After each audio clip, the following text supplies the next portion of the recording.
There she goes.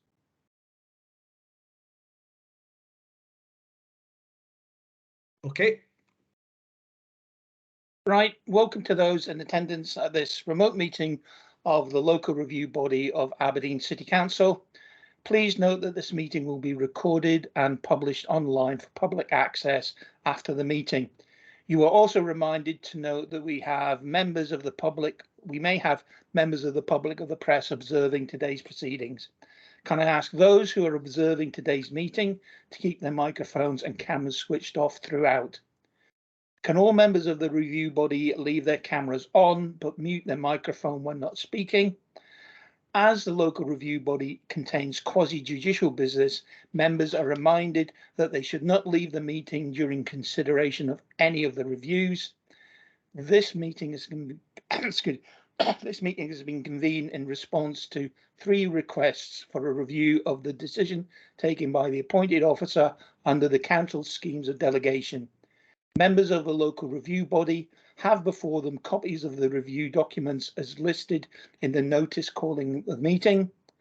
I will now ask Mr. Mark Mason, the assistant clerk, to outline the procedures to be followed in the conduct of these reviews.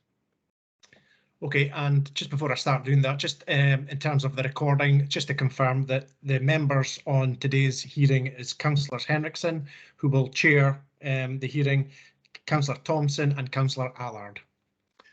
Okay, so going to the statement, members have the procedure note which was circulated with the meeting papers and is intended to set out the wider framework within which the review process operates.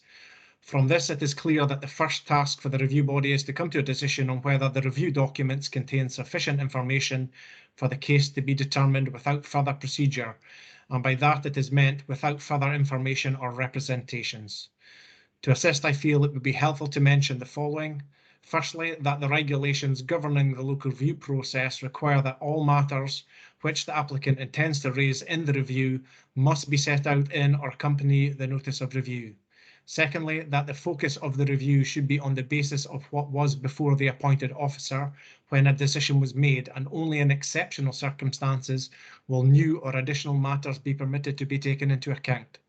Thirdly, to note that the modernisation of the planning system, which included revisal of the planning appeals process, of which this local review body is part, removed the previous right on the part of an applicant to insist on a hearing and replaced that with the local review body, providing them with the power to choose a procedure which more accurately reflects the facts and circumstances of the individual case.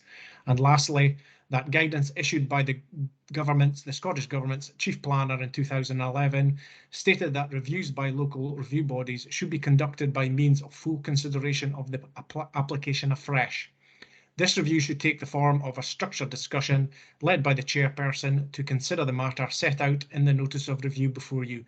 And I would conclude by drawing your attention in particular to points 10 to 12 of the procedure note. Thank you. I'll now hand back to Councillor Henrickson.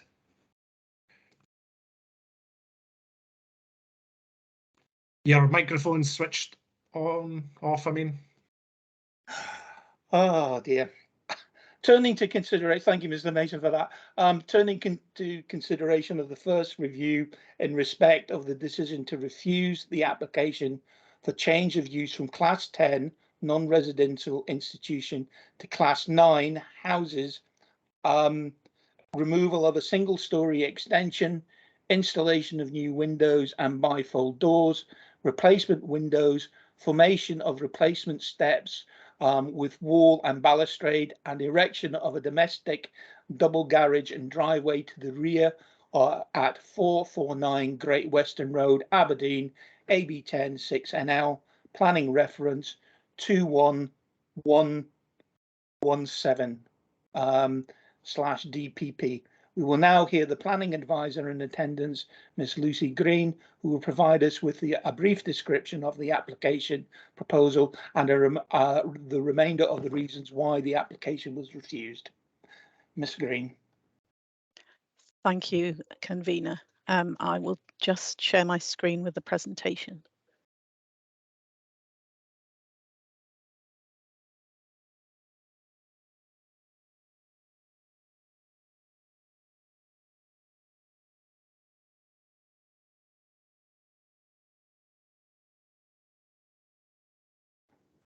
Sorry, Sorry, that's the wrong screen.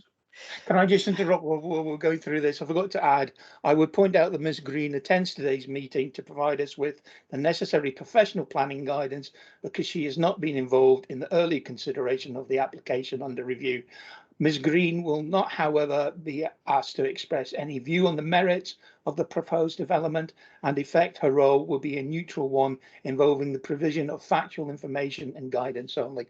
I do apologise for that.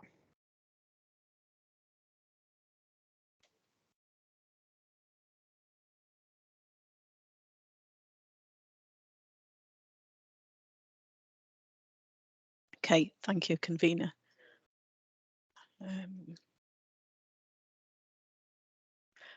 Can you see the screen? Fine, yes.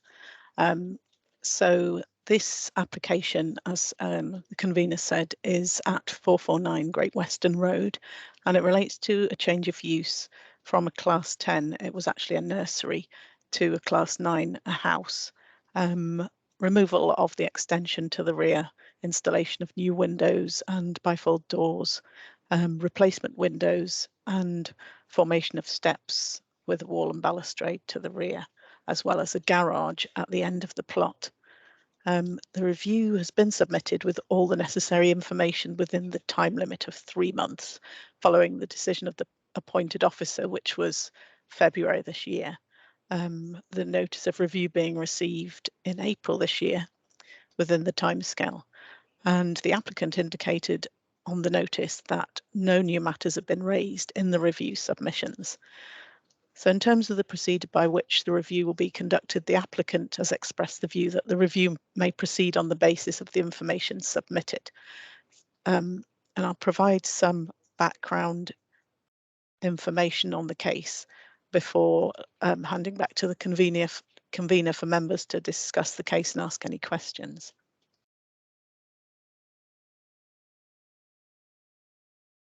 So that's the location plan, and the site lies on Great Western Road, just close to the junction of Anderson Drive and within the Great Western Road conservation area.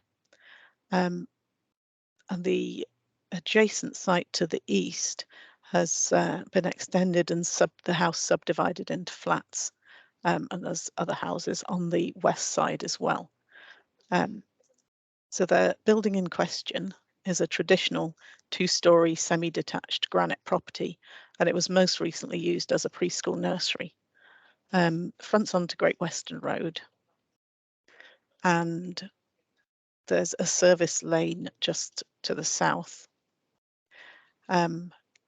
To the rear along the eastern mutual boundary, there's a single-storey annex, which projects 6 metres. And between it and the western boundary sits the modern conservatory. The ground level of the property sits approximately 2 metres higher than the garden level, and the rear garden is bound by high granite walls of varying heights on the eastern and western boundaries. And there's a 1.8 metre high timber fence on the southern boundary. At the far southern end of the site, there is a 100 square metre area of hard standing currently used for car parking. Let's go through some of the other slides. So this is the building here, just shown in the aerial photograph from 2019. See the hard standing there. These are the existing extensions. The use of it as a nursery dated back to permissions in 1990, and there was also a previous permission in 2018 for change of use of the nursery to a house, although it appears that that wasn't implemented.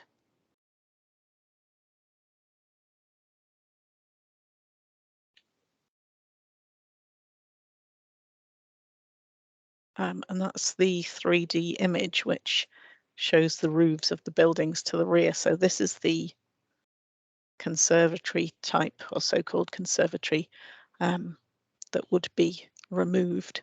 And that's the annex that was referred to.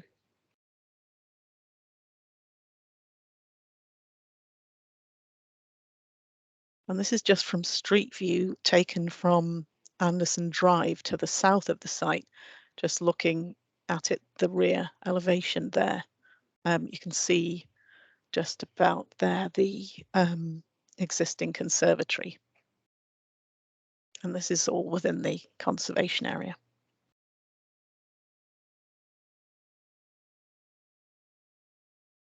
So this is the site plan as proposed, with the modern conservatory removed, and it shows the garage at the end of the garden. These are the existing floor plans. So this is the annex and the modern conservatory here, and you can just see what remains of the bay window there. And these are just first floor and roof plans.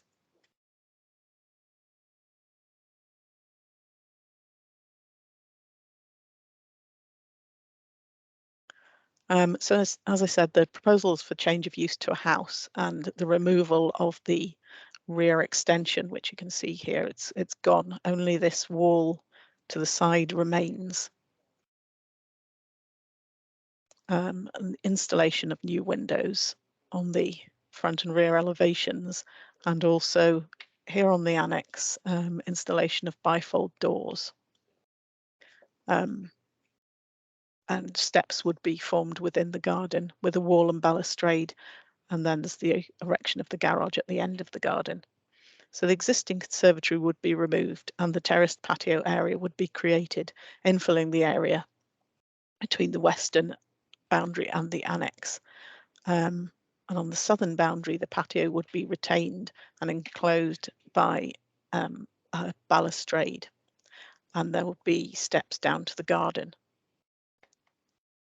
And it's proposed to install a projecting bay window on the rear elevation, which I'll just show you on the next slide, showing the elevations.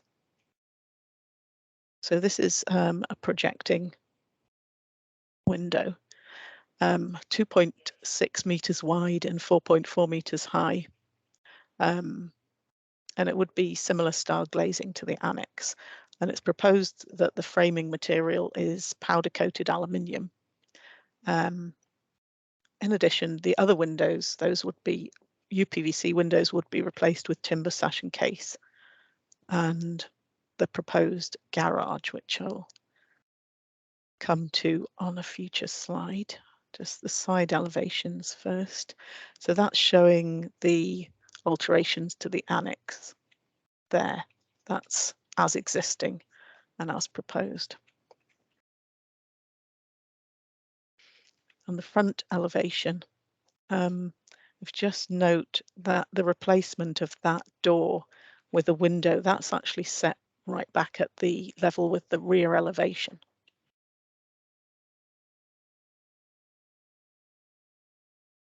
And that's the proposed garage, pitched roof and 6.1 meters squared.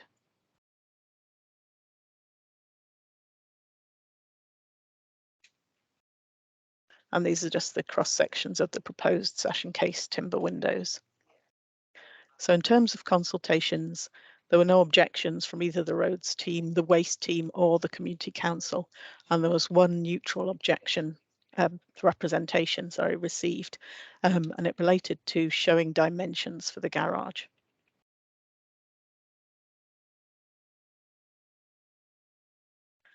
So in terms of reasons for refusal, these are stated in full in the report of handling, and the key points are that the enlarged bay windows and openings in the annex do not relate to the existing building or to the context, and that those features are highly visible modern interventions, and they do not preserve the character of the conservation area.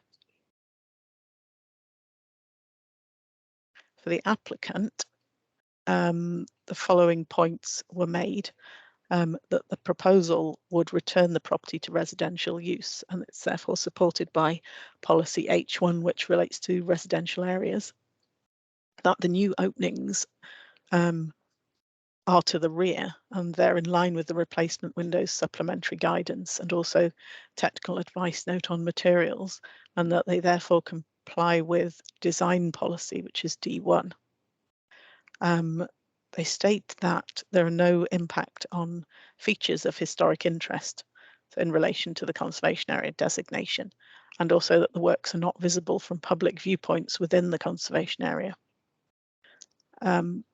It's considered by the applicant appropriate to reuse the granite building, and it would result, the proposal would result in more granite being exposed, which would comply with policy D5 on retaining granite buildings, and that the design is informed by clear understanding of the significance of the historic environment.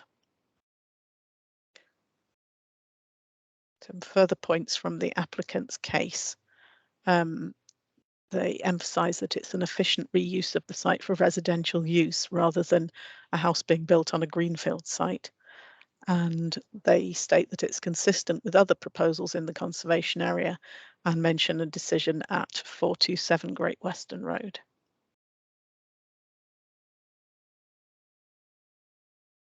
So I won't move on to the policies at this point. I'll hand back to the convener for a decision as to how to proceed with the case. Thank you, Ms. Green. We now go to questions. Am I right, Mark? No, right. Okay. Okay. I'm getting a bit confused here. We now need to consider whether we have sufficient information in front of us today to take a decision on the application. Members will note that the applicant has stated in the review document that the review could proceed without further procedure. Members reminded that if you do not feel you have enough information to take a decision, you can request that further written information be provided, hearings be arranged, or a site visit be undertaken. I feel that I have sufficient information with further questioning. Councillor Allard, could you please state if you have sufficient information to take a decision? I agree, Convener. I think I've got enough information. Councillor Thompson? Yes, Convener, I feel I've got sufficient information. Right. As members feel they have sufficient information, we will now hear from Ms. Green on the relevant policies and considerations for this review. Okay, so if you go ahead, Ms. Green, I'm getting a little bit confused at various bits and pieces today. That's fine. Yep, I'll just pull up the policies on the screen.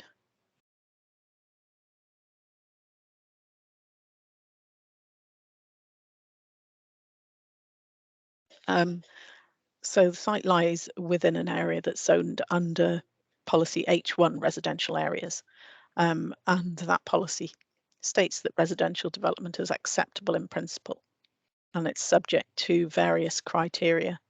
I think the key point here is the second criteria. Does the proposal have an unacceptable impact on the character and amenity of the surrounding area? And then the last point, which refers to supplementary guidance. So there's a couple of relevant supplementary guidance notes, and those are the householder design guide and the replacement windows and doors guidance. Just to note that the replacement windows within the house, sort of other than the bay window, they're non-original UPVC, and the proposal is to change those to timber sash and case. In terms of the householder guide, that includes the rule of thumb that in excess of 50% of usable garden space remains undeveloped. And secondly, that ancillary buildings should remain subservient. So that's sort of relevant to the consideration of the garage proposal. In terms of the windows and the bifold doors, the replacement windows and doors supplementary guidance, it includes this table, which I've just added into the presentation.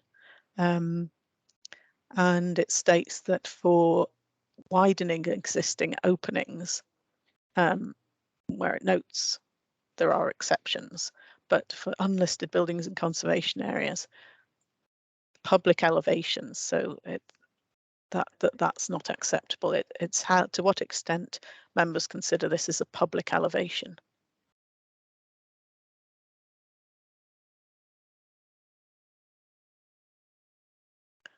And then it states here that on non-public elevations within conservation areas, the context and setting of the building is required to be assessed to ensure proposals will have no detrimental impact on the character and appearance of the conservation area. And then it goes on to say that windows should usually match the historic proportions, profile and dimensions of original windows and avoid heavy frames. But it may be acceptable to have a different material and/or method of opening.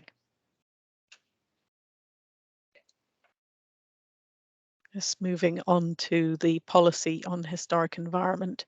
The main point about this is that the policy seeks to preserve the character of conservation areas, and in order to do that, it advocates for high quality design.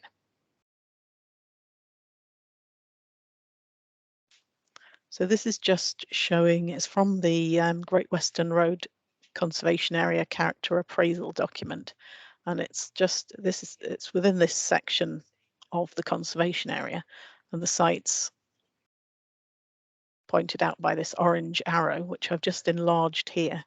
So it's showing the conservation area boundary, which runs along the southern side of the lane to the rear, and includes that bit of Anderson Drive to the side.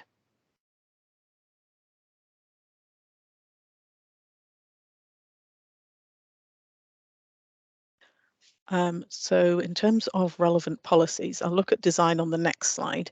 The policy on the historic environment seeks to preserve the character of the conservation area, which is based on traditional granite buildings and their traditional features, whilst policy D5 seeks to retain granite buildings and features. Policies T2 and T3 relate to transport and managing transport associated with the developments and encouraging sustainable modes of transport. So in terms of the change of use, it's relevant to consider whether the site's accessible by public transport and active travel.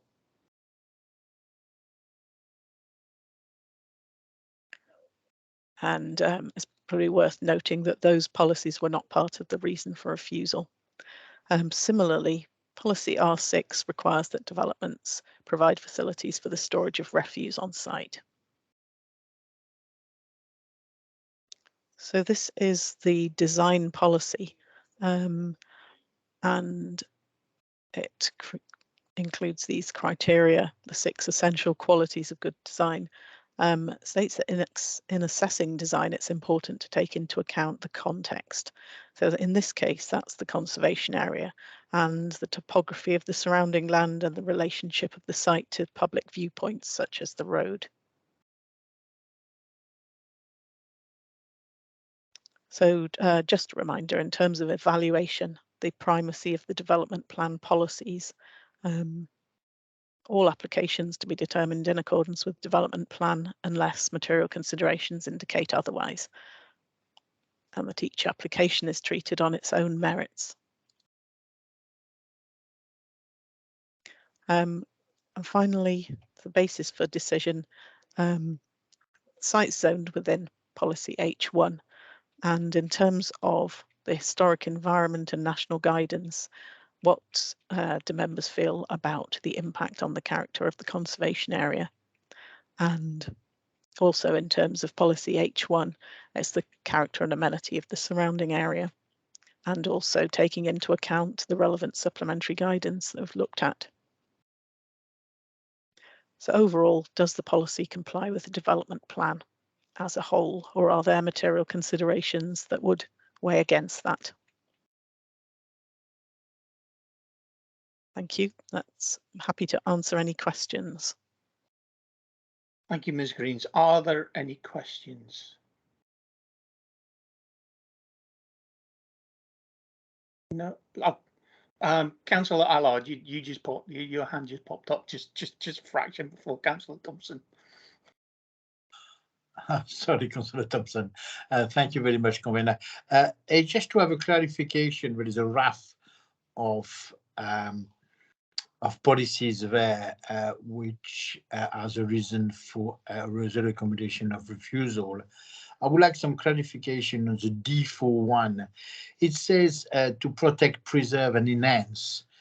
I think you are putting the point a lot on the preservation.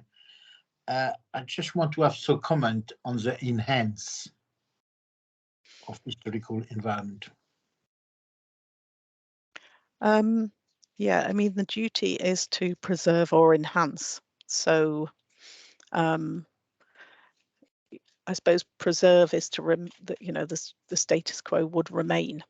So although I've emphasised preserve, it could be that policies equally enhance, proposals enhance the conservation area, and they would also be acceptable.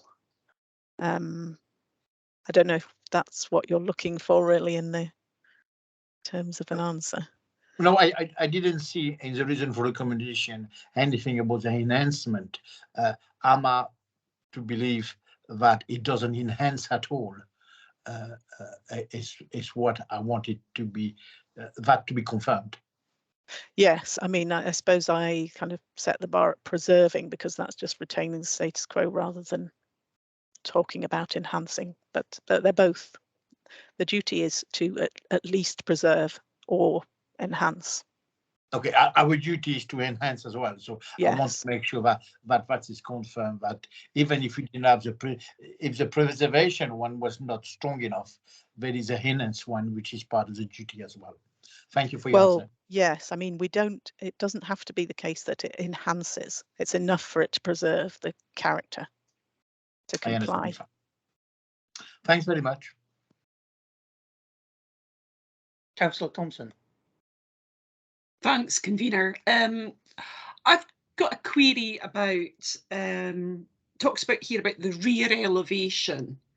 And although it is a rear elevation, it's in a conservation area and it is visible from Anderson Drive, so it is visible from the public. But I noticed that there is a reference to it not being visible from the conservation area within the boundary. I mean, I was just wondering about the relevance of that. Does the visibility of the elevation have to be from a viewpoint within the conservation area, or does it carry equal weight if it's visible from just out with the boundary of the conservation area?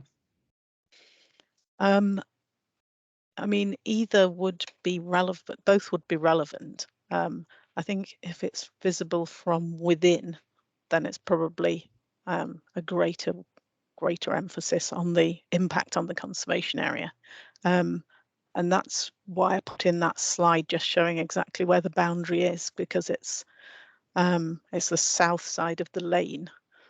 So it's visible to some extent from within.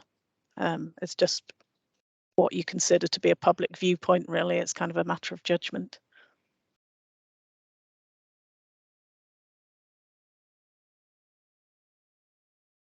Councillor Thompson, anything more?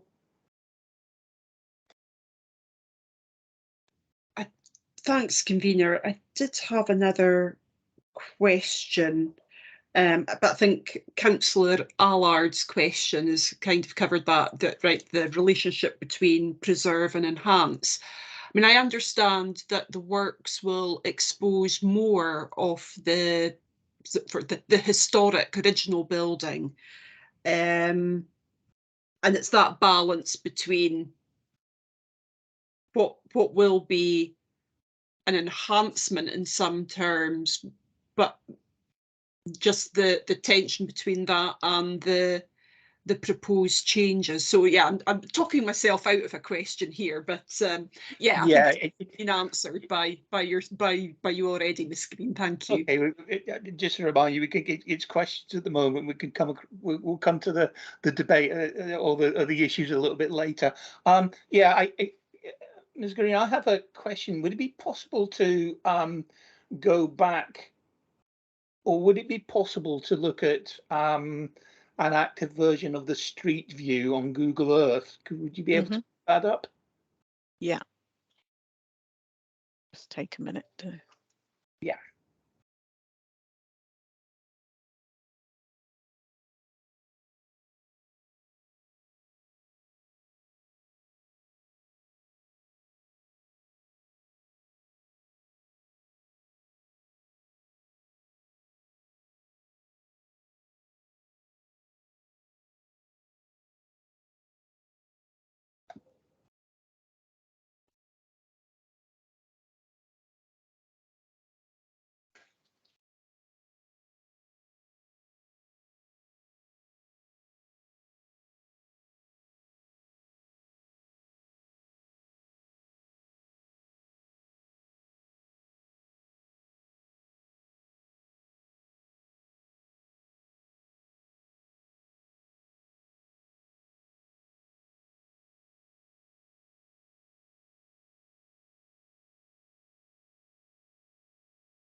Right, I'll just start a bit further back.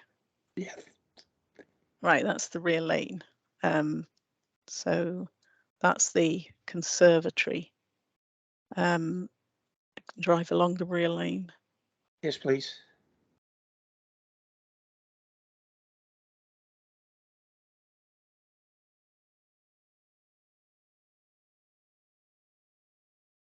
That's from the end of the site, and obviously there is a garage proposed there. You can just see the top of the bay window that remains. Yes, can I ask a question about while we're looking at that? Can I ask a question about the height of that bay window on the plans? Well, on that you can see that the original sort of roofing for the bay window is up to the same height as the or just below the window. On the plans, is it actually slightly below that? I think it does look slightly below that on the existing elevation.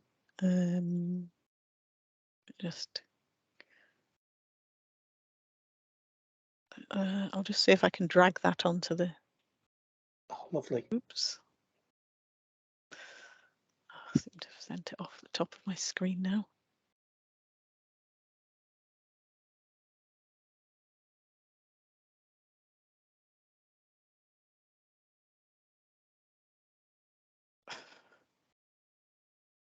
That's fine for me. Is it okay for the other? I'm getting nodding heads from the other councillor, so that's fine. Yeah, Ms. Green. it does look a bit further down there.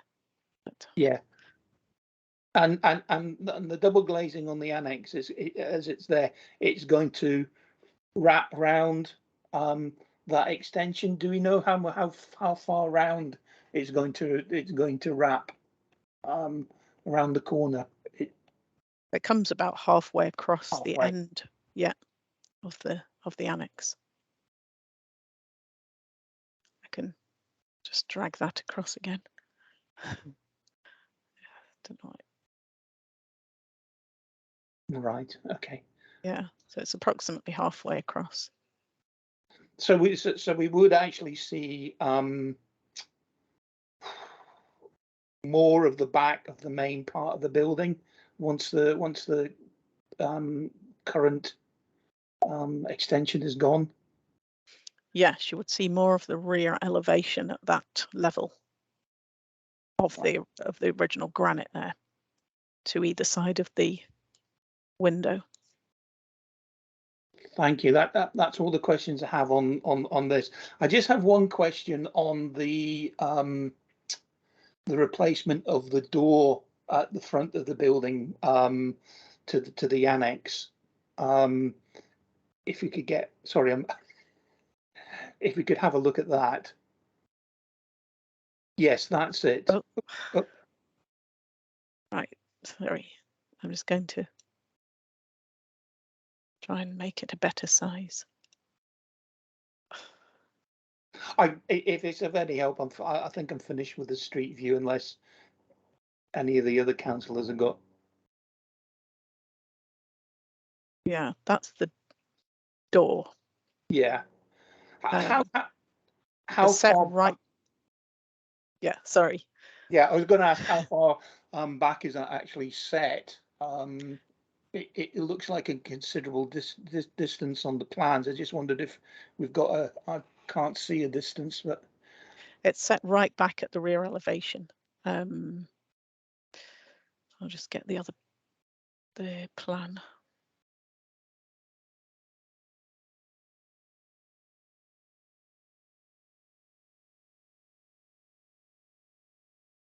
Right, that's it there.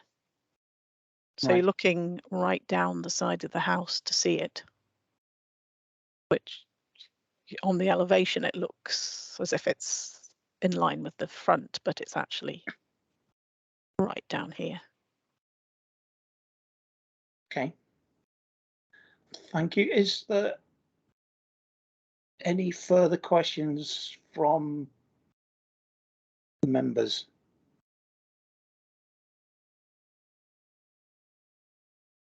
Okay. In accordance with the procedure notes circulated at local review, I will now discuss and decide the manner in which the review is to proceed. I would highlight that all representations relating to this case have been considered and taken into account. Determination. Looking at this, I appreciate it's. I'm trying to phrase this here. It is removing some of the granite. However, generally with the location and the view that we have from various locations along the back lane and from from Anderson Drive, I don't feel that it impinges too much on the character of the area. I think, in personal point of view, that the removal of the building as is, the conservatory, is actually an improvement. So, yes. Councillor Allard, any thoughts? I read very carefully the response we got from Aurora Planning. I've got several objections. Whole paragraph 5.9 on precedent decision, starting by while every application requires to be determined on its own merits.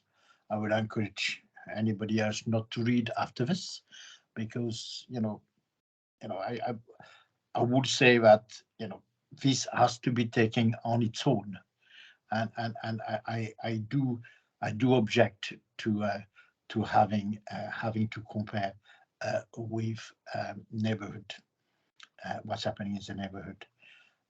I do understand the reasons for refusal.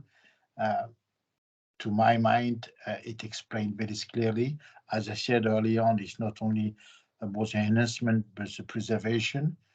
And the enhancement on one side, I'm not so sure that is enhanced. I wouldn't say that it is. Another point on 6.2 on page 82, saying that this ignores the fact that the building is not listed. As again, is irrelevant. I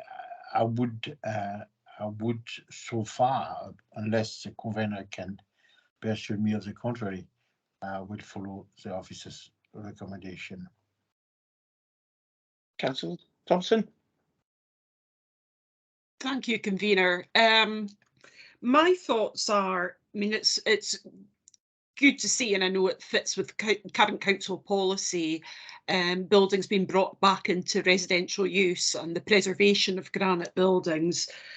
However, it is in a prominent location. I mean, I must drive past it several times a week, and the windows at the back, the treatment of the removal of the conservatory as a modern addition is fine. It's the treatment of that rear window, which was historically a bay window, which we've seen part of it remaining. It would still be quite prominent, visibility wise. And to me, it doesn't feel in keeping with the area. The annex, I would have less of an issue with. It's not quite so visible, apart from the bit that wraps round the side. So yes, at the moment, I can completely understand the planning department's concerns around the windows. I mean, the rest of the development would seem to be perfectly acceptable as is, apart from those windows. And if some compromise could be reached with the applicant, I mean, that would be my recommendation, to follow the recommendations of the planning advisors on this instance, with a view to perhaps a revised proposal coming forward at some point in the future. Thank you, convener. Councillor Allard? Yes, I particularly agree with Councillor Thompson on this. I was to a certain extent surprised that there were not a recommendation put before us with a conditional approval about that specific changing, but would have been maybe decided between the applicant and officers. So that would be my view. Thank you, Councillor Allard. I just wondered if we could get some advice whether we can actually put some conditions in. Is that possible? Would we have to go into private?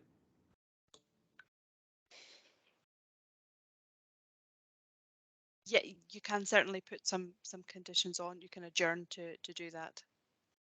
Yes. Yes. Can we do that and see if we can actually work with this? At the present time, convener, from what I've heard, we seem to have two councillors who want to uphold the officer decision, and yourself who wants to overturn it. Is that not the decision of the local review body, or? Yeah, forgive me. That is the position. So I presume unless one of the members wishes to change their decision.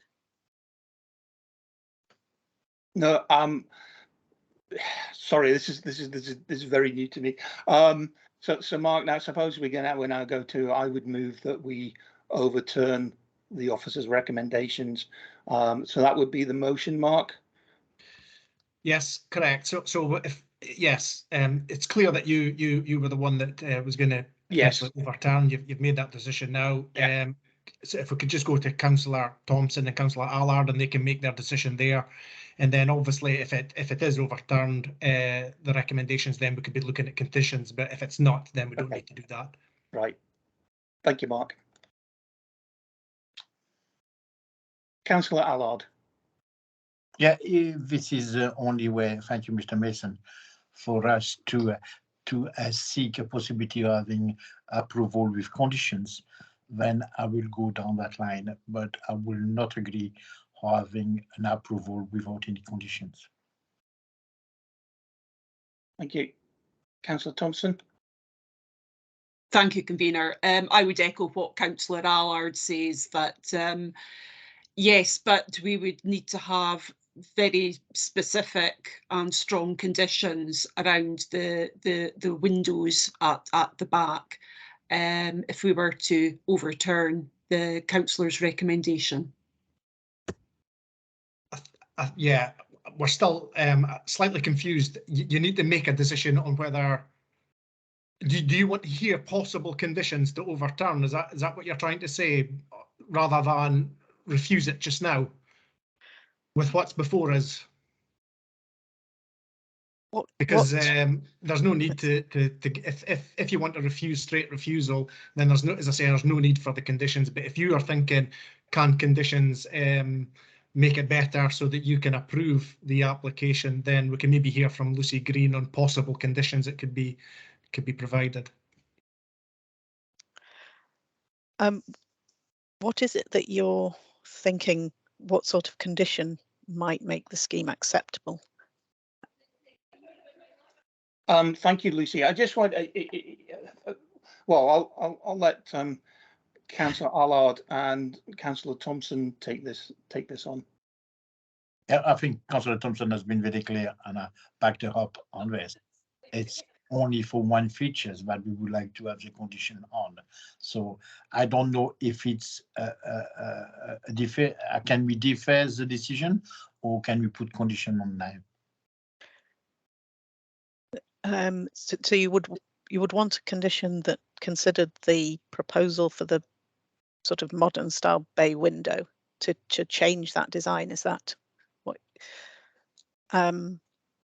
I mean, it's changing quite a lot of the scheme by condition. That's my only concern with that. It's quite a significant change by condition to go from a I'm for example, if you were to seek retention of the bay window by condition instead of the contemporary one, I think that's quite a big change to look at by condition.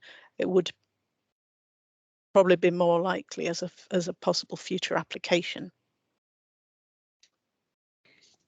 Okay. I think Councillor Allard. Yeah, I totally agree with you. Thank you very much. So I will go down in the refusal and asking the applicant to reapply. Okay, Mr. Mason, procedure now. so. Just to get Councillor Thompson's view as well. Yeah.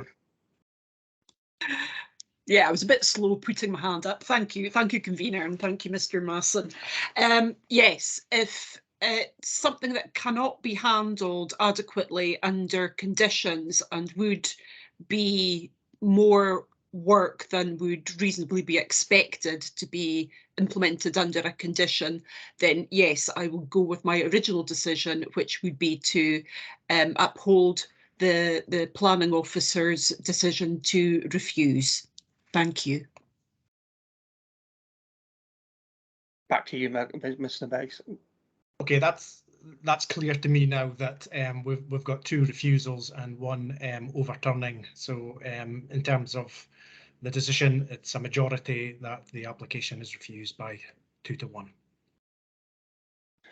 Right, thank you, Mr. Mason. Sorry about the confusion there. Right, moving on. You happy with the decision there, Mr. Mason? It's all clear. Yes, it is. Yep, fine, just to move on to the next one. Right, okay. Now turning to the second review in respect of the decision to refuse the application for the installation and replacement of windows, erection of outbuildings, formation of steps, handrails, hard and soft landscaping, erection of a rear fence and associated works, partly retrospective at 68 Roopslow Den South, Aberdeen, AB 15 4AY, planning reference number 211549 DPP. We will now hear from the planning advisor in attendance, Ms. Green, who will provide us with a brief description of the application proposal and a reminder of the reasons why the application was refused. I would again point out that Ms Greens also attends today's meeting to provide us with the necessary professional planning guidance because she has not been involved with the early consideration of the application under review. Ms Green will not, however, be asked to express any view on the merits of the proposed development, and in fact her role will be a neutral one involving the provision of factual information and guidance only. Ms Green.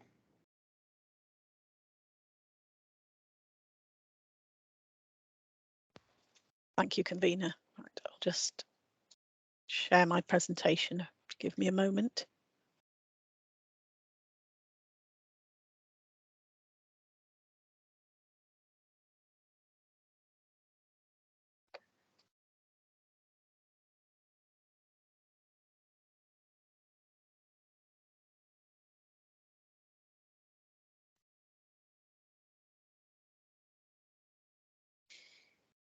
Sorry, it's very slow to respond.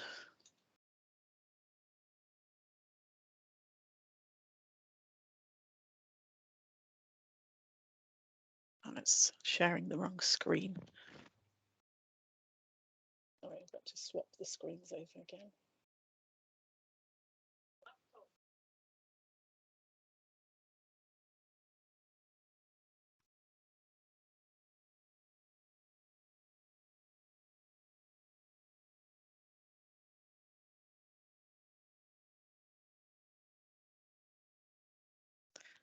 Okay.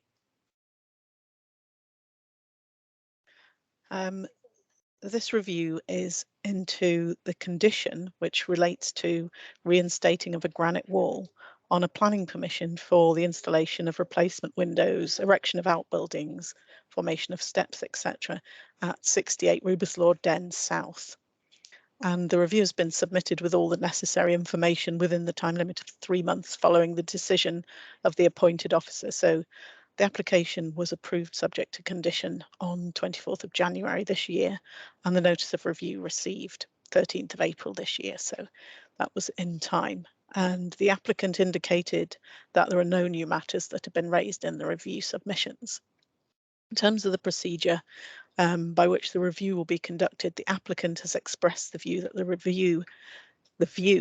review may proceed on the basis of the information submitted. So again, I'll provide some background information on the case before handing back for members to decide whether they wish to proceed or not on the basis of the information before them. So this is the site location plan. Site lies on Rubislaw Den South, close to the junction with Anderson Drive. And the application was approved and included works within the rear garden area, such as building walls, a gazebo and landscaping. And as the applicants only have pedestrian access along this route here to the rear of the site, they agreed with number 70 just here to take access through there and to take down a section of the granite wall just marked by that blue star. The site lies within the Albine Place and Rubislaw Conservation Area, with the boundary being the edge of the road. And the property is category C listed, and it's subdivided into 2 flats, with the application premises being the upper flat. A listed building consent application was also submitted for the same works as those covered by the planning application and was approved subject to the same condition that's the subject of this review. So the condition was that within 3 months of the grant of the consent, which was obviously back in January, the granite wall on the western boundary would be reinstated to its original condition. So this is the subject of the appeal. So it's the wall on the western elevation, and that's showing the full extent of the wall there with the gap here. And I've just enlarged that section to show the 3 metre wide approximately gap. And it's a rubble granite wall with red brick coping.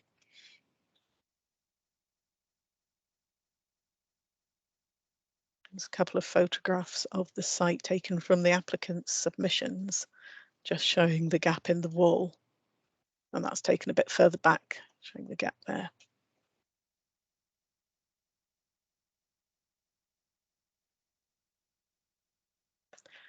So looking at the reason for the condition, it was attached to the permission to ensure the Timaeus and appropriate restoration of the site in the interests of preserving granite, providing amenity for the neighbouring properties, and to comply with the policy D1 on design, D5 on retaining granite heritage, and H1 on residential areas. So turning to the applicant's case, they state that the application was approved in January with the timescale running from that date.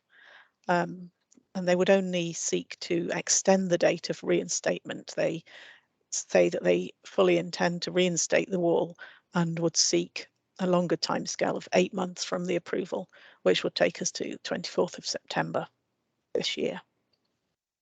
And they just restate that the opening through the wall is the only feasible access to carry out the works.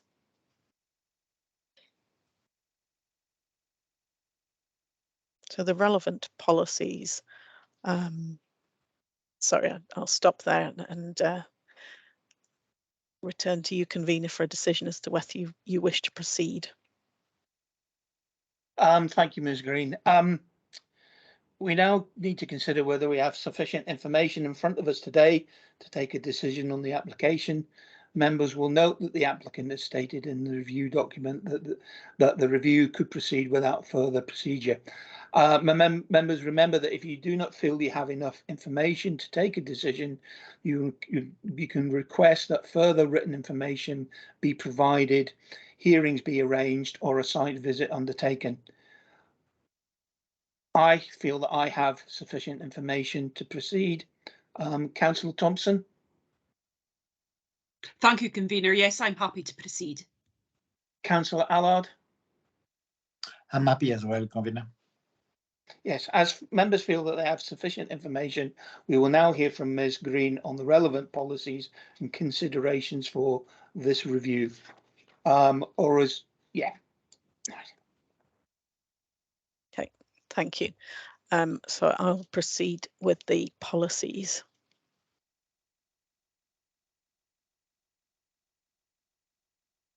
If this slide will move on. Okay, so the site falls within an area that's zoned under the residential areas policy H1, and it relates to new residential developments. And in terms of that policy, it considers residential amenity and the character of the area. Policy D4 on the historic environment again seeks to preserve the character of the conservation area. And finally, policy D5 on granite heritage, that seeks to retain granite features, including granite walls.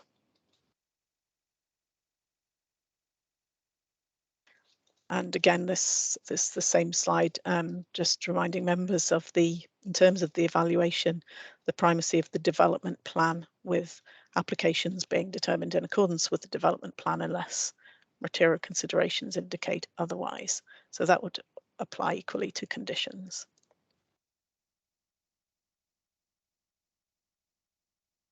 And in terms of the decision, do members consider that the amended condition would result in a development that would comply with policy H1 in terms of residential amenity? So it would just be the delayed reinstatement of the wall and the impact on residential amenity of that. And similarly, would it result in the preservation of the character of the conservation area? And would it achieve retention of granite features in accordance with policy D5? And again, does the proposal comply with the development plan as a whole, or are there material considerations that would indicate otherwise? Okay, thank you, and I'm happy to answer questions. Thank you, Ms. Green. Are there any questions for Ms. Green? Councillor Thompson? Hi, I was just wondering, the original condition was 3 months. Is that like a standard length of time for reinstatement?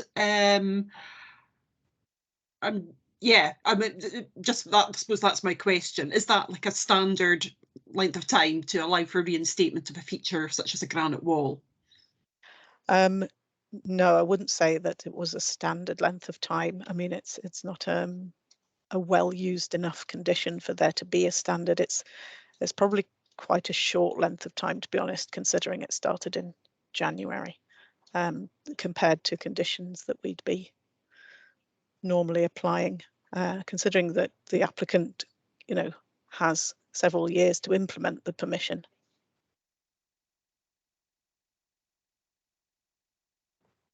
Councillor Allard. Yeah, it'd be helpful if you get some background about the length of time, particularly how did we reach the decision that 3 months was sufficient? I'm not sure I can answer that, to be honest. I mean, I think that, it was just an assessment of how long the works would take, but I'm not quite sure what was in the case officer's mind at the time of the 3 months. Putting the condition on is obviously to achieve the reinstatement of the wall in the longer term, but I can't particularly answer why 3 months. And we don't know if it was discussed with the applicant or any conversation took place. I have no reason to suspect that it was discussed with the applicant, because obviously they've come back with the concern that they don't have long enough to carry out the work.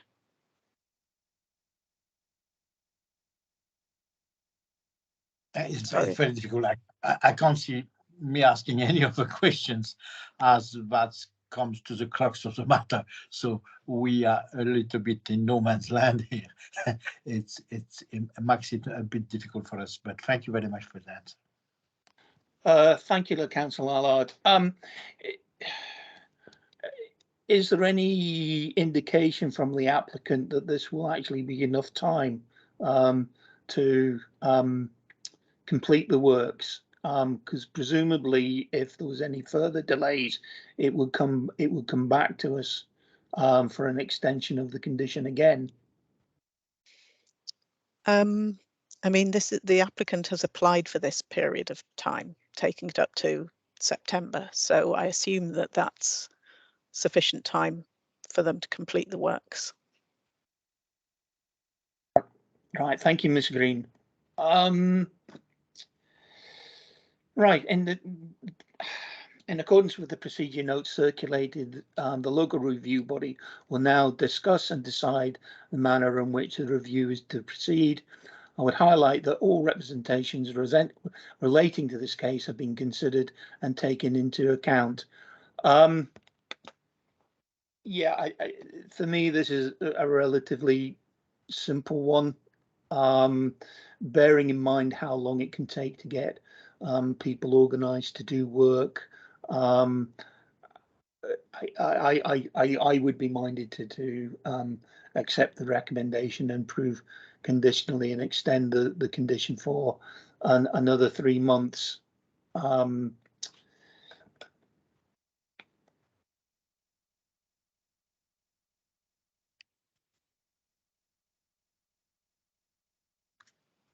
Councillor Thompson. I think sorry, convener. I think Councillor Allard had his hand up first. You're still on mute as well. I'm happy, convener. Yeah, no, I was just going around the room in the opposite direction. So, Councillor Thompson, how do you feel about this? I mean, looking at it, with the original recommendation of 3 months, extending over sort of January, February, March, April time, that doesn't seem to be sort of prime building time anyway. So I could quite understand why the applicants might be looking to extend. And since we do have their reassurance that they fully intend to reinstate the wall to its original condition, I would have no further issue with this and would be happy with the extension. Thank you, convener. Councillor Allard? Yeah, Convener, I do feel as well with all the problem we have regarding any kind of work to do on the behalf of the city, or even work to be done for private owners. I've got to say that there are a lot of difficulties just now on material and all the rest of it. So I would say that delays were foreseen, which make me think that maybe something for our officers to think about the length that they give for applicants to make that kind of work in the near future, because all these delays and construction will mean that come back before us if the timetables are so restrictive. And I do feel that 3 months was restrictive, so I'm quite happy to go with the 8 months. Your microphone's off, Councillor Henriksson. Thank you, Mr. Mason. One of those days. Thank you. On the basis of that, the local review body has therefore agreed to unanimously uphold the decision of the appointed officer. And sorry, convener, if I can interrupt. From what I've heard, I don't think you are agreeing to uphold the decision of the officer. I think you're agreeing to overturn the decision of the officer. Yeah. The officer's recommendation was for the 3 months. I think you're, sorry, you're agreeing to overturn that.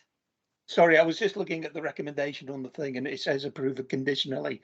And I got slightly confused because that was for the original planning application. Sorry. I'm having a day. Yes, to overturn the officer's recommendation and to extend the condition up until the date requested, which is in September. Is that clear? That is very clear. Yeah. I must admit this is the first time on the LRB that we've had something that's been like this. Right. Now turning to consideration of the third review in respect of a decision to refuse the application for the erection of 14 residential flats over 3 and 4 stories, 1 shop unit and subdivision of existing flat to form 2 flats with associated infrastructure at High Point 242 North Deeside Road, Aberdeen, Peter Cooter, AB 14 OUQ, planning reference number 211791. We will again hear from the planning advisor, Mrs. Green, who provided us with a brief description of the application and proposal and a reminder of the reasons the application was refused. I just wonder if I can have something, a comment from Mr. Mason about regarding the late papers that came in. And I take it we have to agree that those are going to be included in the review, and I'm just wondering whether members have actually had good time to actually read those papers. If I may, Convener, Councillor, if I may, we had a good time to read these papers, but unfortunately we don't get Mr. Mason take on it, and that's something we maybe need to consider. Thank you, Councillor Allard. Mr. Mason, is there any comment? Yeah, it was purely just an admin error in terms of there were so many documents to load up into the agenda system that we missed that one document, and it so happened to be that was probably the most important document that needed to be loaded up to the original agenda, which was circulated. That was obviously pointed out by the applicant's agent yesterday. So obviously the quickest time that I could reload that up was yesterday, late morning, I think it was. So I sent out an additional circulation with that missing or omitted document. But as I say, it was just a purely administration error. If you haven't, obviously, what I could say is if you haven't had time to read that document, absorb the information, then we could defer this to this review to a separate date. But if you feel that you've had enough time to read that information, then we can continue with the review just now.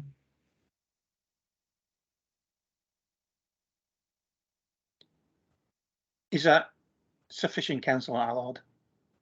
Yeah, it is sufficient, rather surprising, but sufficient, because now I do know that Mr. Mason had seen all these documents before to write his report. So it's what I wanted to know. Yeah. So we're okay to proceed. Right. I would like to point out that Ms. Green attends today's meeting to provide us with the necessary professional planning guidance, because she has not been involved in earlier consideration of the application under review. Ms. Green will not, however, be asked to express any view on the merits of the proposed development, and in effect, her role will be a neutral one involving the provision of factual information and guidance only. Handing back over to you, Ms. Green.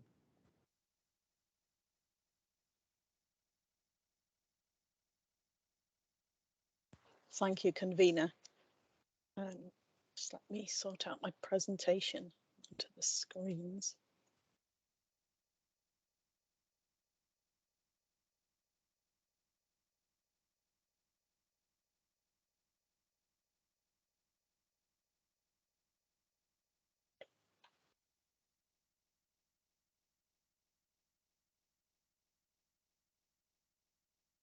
Sorry, it's just taking me a moment to.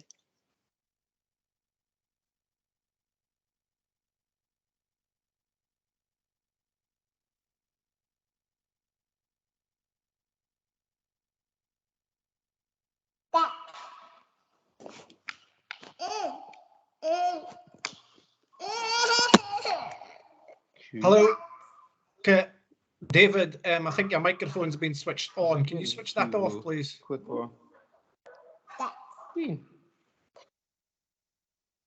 Okay, I've just muted it on his behalf. Back to you, Lucy. Thanks. Yes, as the convener said, the meeting relates to a request for review against the non-determination of an application for full planning permission for the erection of 14 flats over 3 and 4 stories, 1 shop unit, and the subdivision of an existing flat to form 2 flats with associated infrastructure. And that's at 242 North Deeside Road in Cooter. So an appeal against non-determination takes place where there has not been a decision made on an application during the statutory period of 2 months following validation. And in this case, a request for an extension of this period was declined by the applicant. So the applicant made the request for review, and it's been correctly submitted with all the necessary information within the time limit following the end of the statutory period.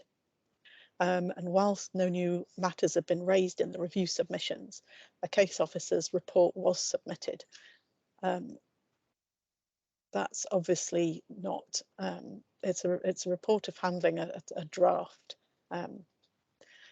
So a period of 14 days was provided for interested parties to comment on that report, and comments were received from the applicant and also from the Community Council. And the applicant also commented on the Community Council's additional submission. Those responses were on the Council's website, with the response from the applicant to the case officer's report forming the additional circulation that was mentioned before. I'll cover the matters raised later in my presentation. In terms of the procedure by which the review will be conducted, the applicant has requested that a site visit take place prior to the determination of the review.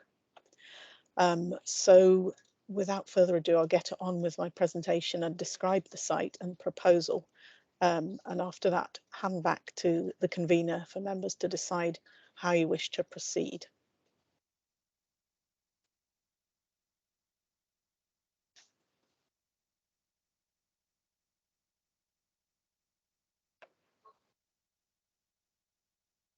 So So this is the location plan. The site's located on the north side of the main road through Cooter, the North Deeside Road. And the ground rises to the north. And there's a large detached house within wooded grounds just to the north of the site. To the west, there is the Spar shop and post office within a traditional 1.5-story building. And to the east of the site is the driveway up to that house to the north. Whilst further east, there's a 4-story building containing flats set back from the street. That's that building there. And then there's the former Gordon Arms Hotel, which has been converted to flats. The original part's 3-story in height, and then of the same height but with 4 stories is the extension there. So 3 and 4, well, 3 in the centre and 4-story development further to the east. And there's a bar across the road, which is 1.5-story in height. I've got some photographs and street views of these further on in the presentation.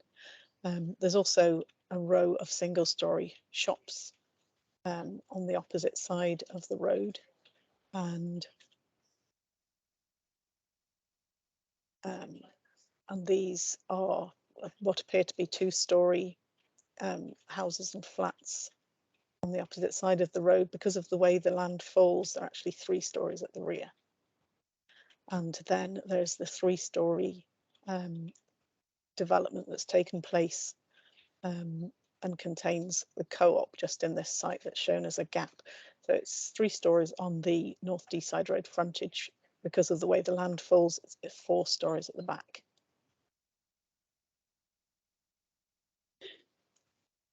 Okay, moving on to the next slide. Sorry if I've just kind of rushed through those, but there will be photographs further on in the presentation, and you can look at street view. So this is an aerial photograph of the site with the main building just shown with the yellow star. And it's a traditional 1.5-story building which has been altered to include the mansard roof. And then it contains a shop unit, currently a tanning salon. And then there are single-story extensions to either side, and one used for storage and one contains toilet facilities. There's the hard surfaced area just to the side, which is used for parking, as you can see in the photograph there. And the site also includes this whole area to the rear, with sheds extending back into the site.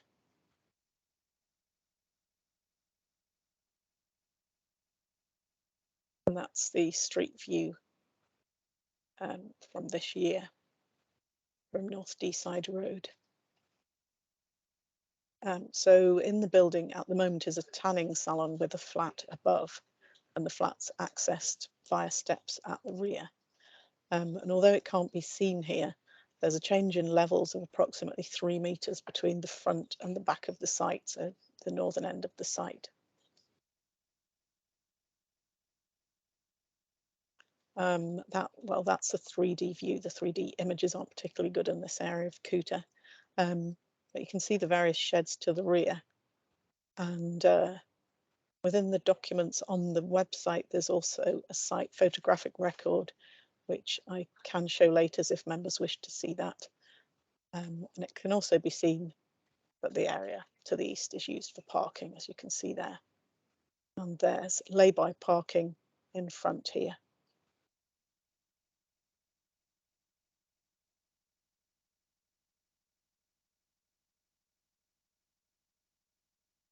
So this is showing demolitions that would take place in order to implement the proposal. So the single-story extension to the side of the building would be demolished, the sheds at the rear, and that detached shed as well. So this is the proposed site plan. It's for a development of 40 new build flats extending back into the site. Actually, at this level, there's car parking in this area, which is actually underneath the building. The building will extend north-south through the site. So it would be at right angles to the main road, and 2 flats would also be created by splitting the existing flat, which is above the existing shop unit. This shows the lower level of the development on this site plan, with cars accessing to the east, approximately the same location as existing, and passing underneath the building through here to parking spaces, both on the east and the west side. And along the frontage, the existing retail unit would remain. That's that one. An additional unit of 57 square meters would be added here. Steps would provide access to the flat above the existing shop, the 2 flats above the existing shop. And there'd also be a 1-bed flat at this level. That's just here. It would be single aspect with windows to the east. And sorry, there would be a small window to the south at this level as well, but that would obviously be within the pend underneath the building. So just windows on this east elevation, and that's a small terraced area there. But we'll see that more in the elevations as we go on. So in terms of parking, there would be 18 parking spaces provided. And there's also cycle storage proposed. And that's in this area of the site.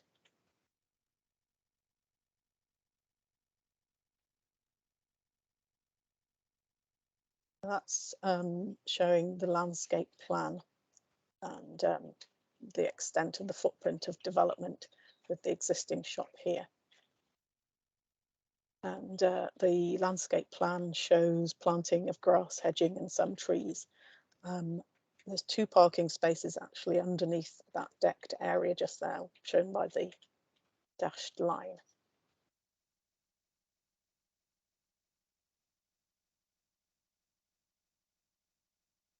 And this slide shows the roofscape and the areas of amenity space that are proposed within the site, together with the relationship of the proposed buildings with those nearby. So this is the 4-storey block of flats, just the bottom corner of the house on the site to the north. And then obviously there's the spa shop on the other side.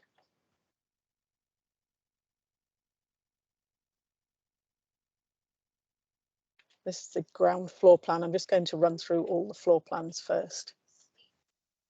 It shows the route for pedestrians down the side of the building, and then 2 sets of steps on either side of the end of the building. Moving on to the first floor, you can see that there are 5 flats within the new build element of the site, 3 of them 2-bed and then single bed flats in these 2 locations, which are recessed slightly. And you can see that these are all dual aspect with the exception of the 1-bed flat just here, which only has windows on the east elevation.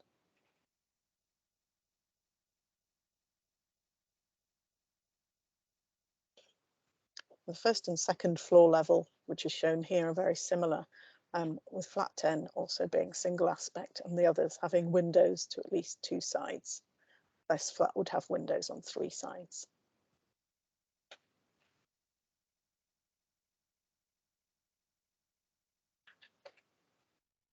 And then the proposed 3rd floor level. So that's the 4-storey element of the building, is that part of it there. And there are 3 flats within that, towards the northern end of the site, 2 of them dual aspect, and then this flat single aspect in common with those below.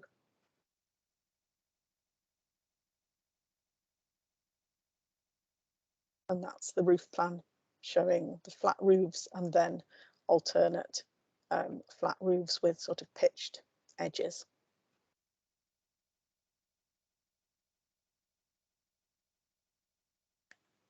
These are cross sections through the site. So this is the North Deeside road side of the site.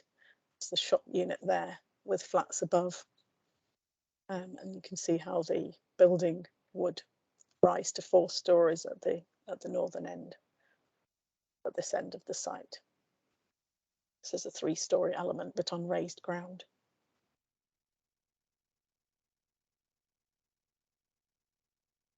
So in this section is just looking the other way through the site. This building here is not actually showing the buildings that are opposite on North Deeside Road.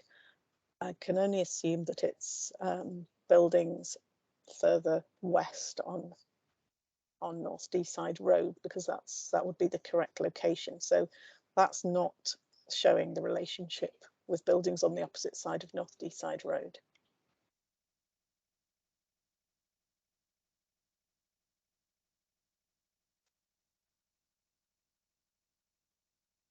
So these are the east and west elevations. You can see on this one, the applicant's shown the flats to the east of the building.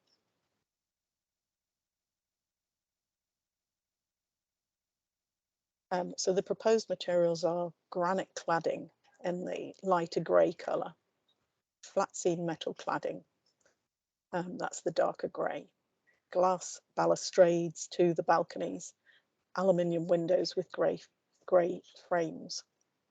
And it can be seen that each flat has access to a private balcony or terrace.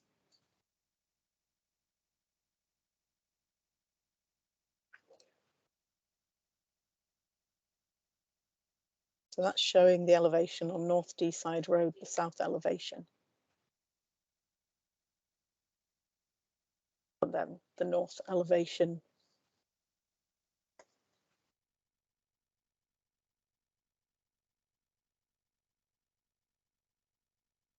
And there are some images within the design and access statement.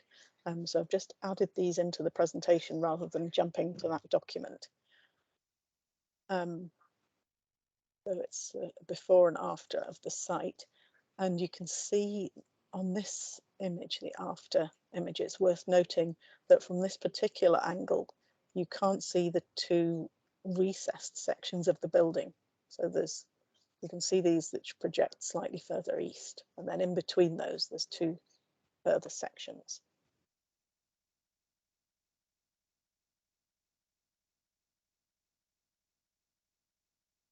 And again, this is a visual taken from the design and access statement. We're showing the view from the west on North Deeside Road with the existing shop, tanning salon, the development there. And that's just showing the granite cladding on the ground floor with the flat seam metal cladding above.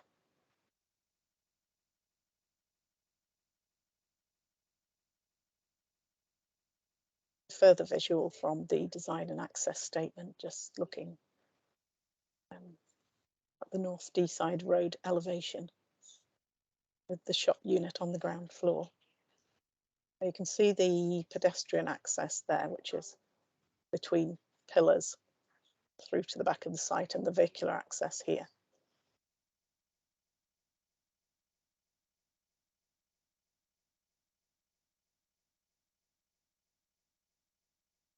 So just sort of jumping back to the existing plans, that's the existing ground floor plan of the shop with the single-story side extension used for storage, and then the rear sheds.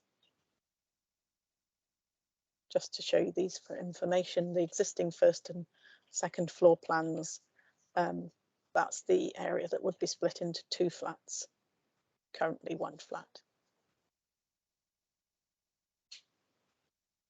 And these are the elevations as existing from North Deeside Road, and then the rear elevation showing the steps going up to the flat.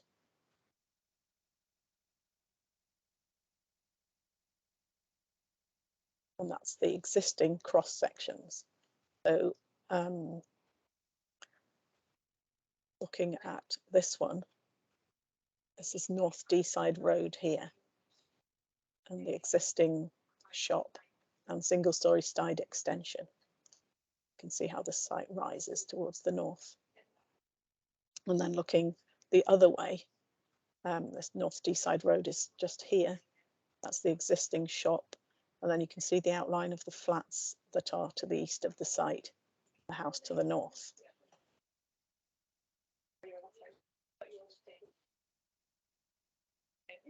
So I've just put this plan up again while I go through some of the details of the application. In terms of planning history, there was a change of use approved last year for the shop to be changed to a tanning salon, and that appears to have been implemented. And the case officer's report also notes that there was a pre-application advice issued in 2018, which indicated that mixed-use development was acceptable, whilst a 4-storey building was considered excessive. So turning to consultations, the roads development management team do not object to the proposal. They've put in a revised consultation response since the case officer's report was written. And they note that the site is located in the outer city.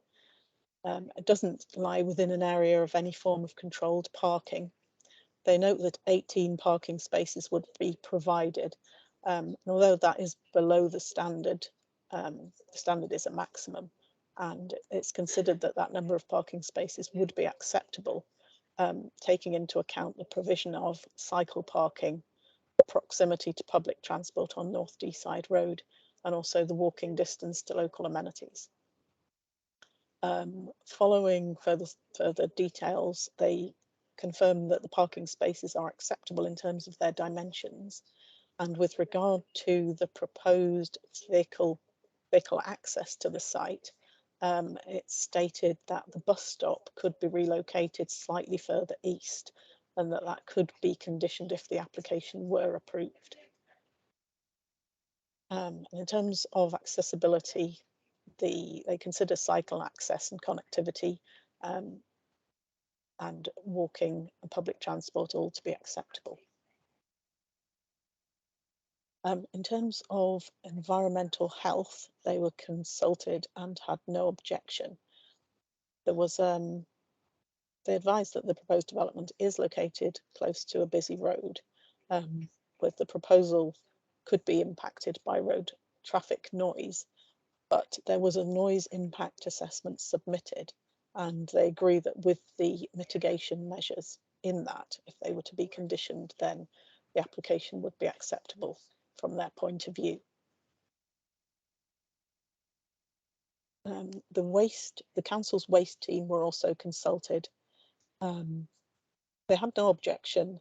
They requested a swept path analysis to confirm that waste collection could take place safely. The school's estates team was also consulted and confirmed that there was adequate capacity in relation to both primary and secondary school provision.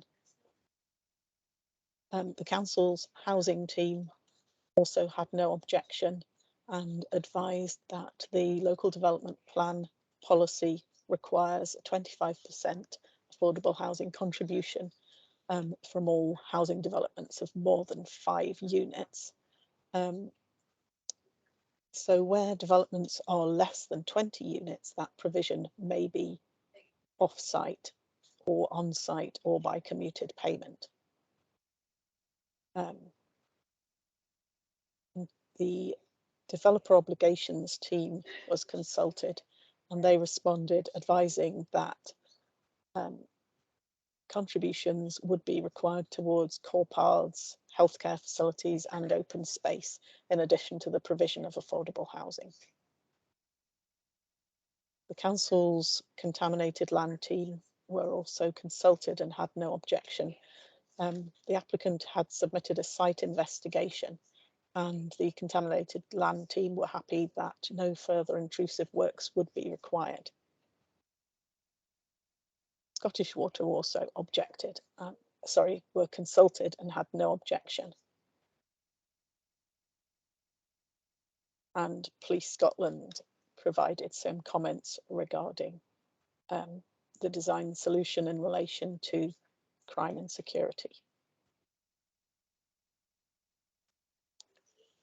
The D District Salmon Fishery Board were consulted and had no objection, sorry, and they advised that there didn't seem to be potential for a significant impact on the River Dee special area of conservation or the watercourses that lead into that. And also the North East Scotland Biological Records Centre was consulted and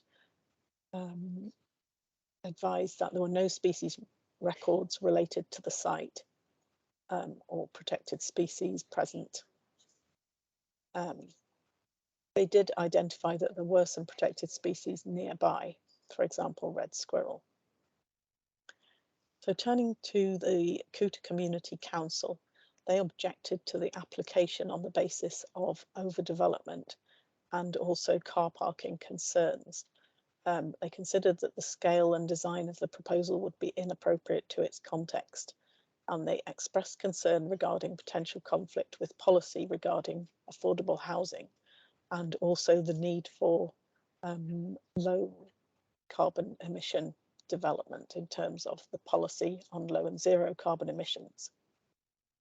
Following the case officer's report, Cooter Community Council submitted a further representation, which is on the website, and that was on the following basis.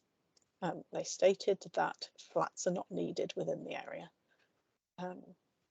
This is just a summary of their basis for representation. Secondly, that the scheme is overdevelopment, that there's an excessive number of units and limited green space in terms of quantity and quality. That there would be a loss of parking for the public, but an increase in demand for parking with additional residents. And they also felt that if the application were minded to be approved, then conditions should be attached regarding affordable housing and low and zero carbon emissions. The applicant made a further statement following receipt of those Community Council comments, which is also on the website as a separate document. And they made several points, including the following: that there is a need for a range of houses in the area, and that the 16 flats would meet a local need. That if they had considered housing on the site, it would remove the opportunity for a retail unit. That the proposed retail unit would enhance the provision within the village. They also made the point that this is a brownfield site and that it's well connected by public transport and walking and cycle routes. They identified that the proposed plan examination may result in a need for more housing sites and that that's currently ongoing. In terms of the context of the site, they pointed out the Gordon Arms Hotel conversion to flats to the east as a precedent. And also the similar co-op site on the opposite side of North Deeside Road, where buildings rise from 3 stories at the frontage to 4 stories at the rear, and that would be the south side of that site. They state that the existing parking on site provides 3 spaces and it's at the discretion of the owner. It could be closed off at any time.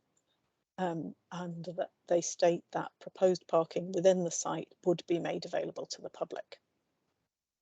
They agree that affordable housing in line with the policy and that low and zero carbon measures could be conditioned, and that contributions would be made towards open space off-site, as well as trees and landscaping being provided on-site. They state that there's no impact on bats or other natural heritage interests. And they also state that there are economic development benefits and employment benefits from the proposal.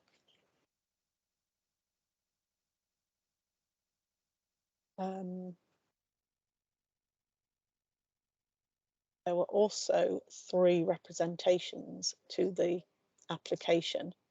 2 of those were objections and 1 was in support, and they raised the following matters.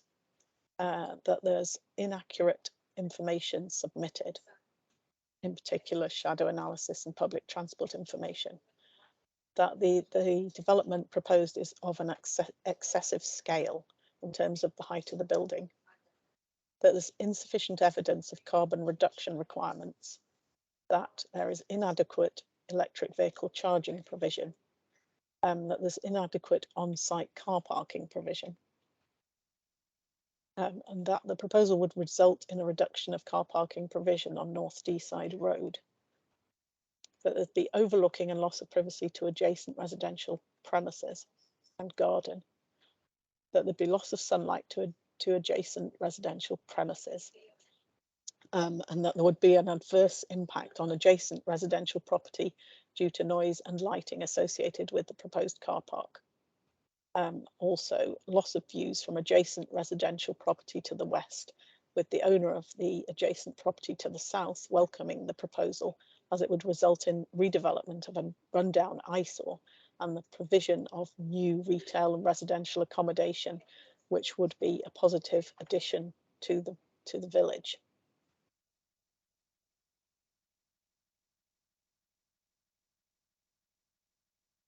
I'll just move on to the reasons for recommendation in the case officer's report. And those are stated in full in the agenda, but the key points were insufficient information in terms of detailed cross sections and sun shadow analysis on properties to the north, transport statement and clarity on servicing arrangements, and an additional BAT survey.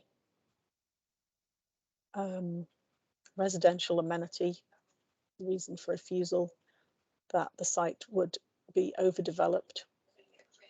Design quality was cited as a reason, and also adverse impact on Cooter neighbourhood centre. That in terms of access and road safety, that was a reason for refusal, and also sustainable development.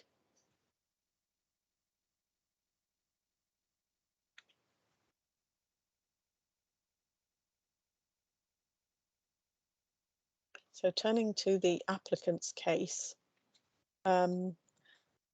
they state that the scale and density of the proposal, in terms of the scale and density, there is a precedent set by the buildings adjacent.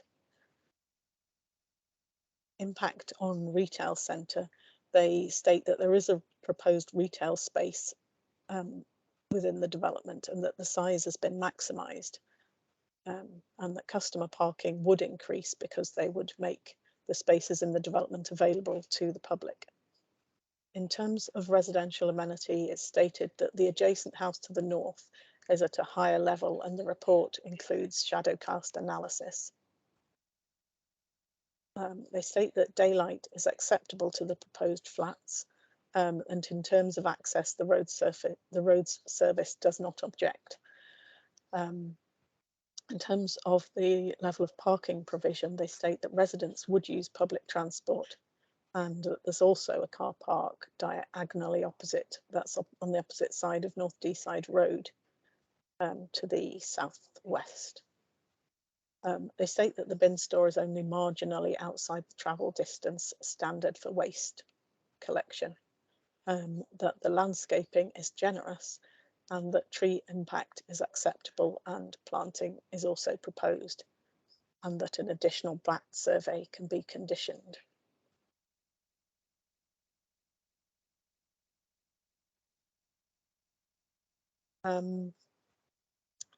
Further points from the applicant were that the proposal would comply with the low and zero policy. It would be highly insulated and there would be air source heat pumps. In terms of crime, they state that the car park would be overlooked and movement sensor lights installed, and that the proposal complies with various other policies. The applicant also submitted a further statement following receipt of the case officer's report, and that was the one within the additional circulation. And there were various points made within that. So many of the points reiterated those that had already been made in response to the Cooter Community Council further response. There were some other points. They reiterate the request for a site visit and make various points about the case officer's report position. It's reiterated that there were no objections from technical consultees. Attention's drawn to policy within the Scottish planning policy. And it's also confirmed that where the local development plan is more than 5 years out of date, then the Scottish planning policy takes on an enhanced status in terms of the presumption in favour of sustainable development. And they also state that there's limited weight should be given to the proposed plan and the planning advice notes quoted in the case officer's report. So at that point, I will hand back to you, convener, for you to take a decision on how to proceed, whether to go for a site visit or not. Thank you. Thank you, Ms. Green, for that. We now need to consider whether we have sufficient information in front of us today to take a decision on the application. Members will note that the application is stated in the review document that a review could proceed without further procedure. Members, remember that if you do not feel you have enough information to take a decision, you can request that a site visit be undertaken, that further written information be provided, or that a hearing be arranged. With this one, I feel that the context of the building is very, very important. And although we could actually get some idea about the context of the building by looking at Google Street View, all the rest of it, the size of the site would preclude that. I feel that I would very much like to have a site visit to put everything into context. It's very, very difficult for something of this, for a development of this scale, to be put in, for me to be put into context, to be put into the right context.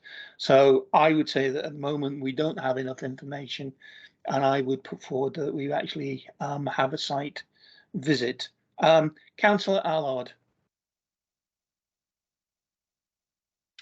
At this point, I've got enough information. I feel I've got enough information, but I have questions, and depending on the answers to these questions, I might review.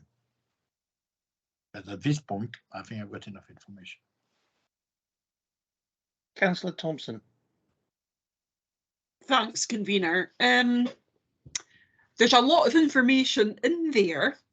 However, I think a site visit might be beneficial in just understanding that, although we do have the street view images, the images of the site itself within the site, we don't have, and it would be useful to see that to understand the relationship of the building to the gradients and slopes within the site. And if that's something that could be arranged, I think it would be helpful in assisting us in making a robust decision about this application. Thank you, Councillor Thompson. Over to you, Mr. Mason. It looks as if we're looking to actually have a site visit. Could I perhaps get some comments on how we would proceed with that and going forward? Okay, yeah, that was clear to me that a majority of 2 to 1 would like a site visit. The process is that I would just liaise with members of the LRB to identify a suitable date for the site visit, and we'll obviously contact the applicant and agent in case we need access to the surrounding location or property. I would obviously can organise a taxi for the members if appropriate, if members can't travel by car to that area. An agenda will be reissued with the various papers all attached. with a new date and time of the site visit on it, but also the time of the meeting to consider the review, which will be later in the day to allow members and officers to travel home for the remote meeting. I'm not sure if members want to have a look at their diaries just now for potentially a meeting next week, if that would be helpful, or possibly the week after. Or we could just do this off screen. Yeah, I was just wondering, Mr. Mason, whether it would be appropriate for us to discuss diaries in a public meeting. So perhaps we should finish the meeting as it is at the moment, if we are at that stage, and then stay on and actually try and arrange something, but in private. Okay. Okay, so that obviously concludes the meeting today. So if everybody can log off, bar the officers and the members of the committee, we will arrange a site visit, and I'll obviously be in touch with the applicant or the applicant's agents. Thank you.